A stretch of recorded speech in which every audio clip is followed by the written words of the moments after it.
You've heard of it, the Trail of Tears, a dark chapter in America's story, a forced march of thousands of Native Americans, Cherokee, Choctaw, Chickasaw, Creek, Seminole, driven from their homelands. Families pushed from the rich green valleys of the Southeast, herded like cattle, to walk hundreds of miles toward an unknown frontier. You know that part of the story, about the hunger, the sickness, the bitter cold.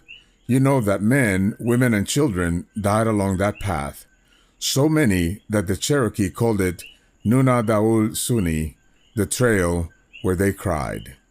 Yes, that part of the story you know. But now you'll have a story to tell. For even along the trail of sorrow, something remarkable survived. Faith, culture, song. The Cherokee carried with them not just what little they owned, but who they were. Elders told the stories of their people so that they would not be forgotten. Mothers whispered lullabies in their native tongue so that the language would not die. Soft, ancient melodies heard only by the children nestled close. Fathers carved tools, fashioned instruments. The faint, rhythmic sound of a hickory flute rising above the noise of the march and held their families close, showing that even in exile they would endure. When missionaries gave them the scriptures, the Cherokee did not discard their identity. They wove faith into it. Sequoyah Syllabary, the written language he created, traveled with them, scratched on bark and hide, preserving history and scripture alike. What began as a march of tears became a testimony of survival.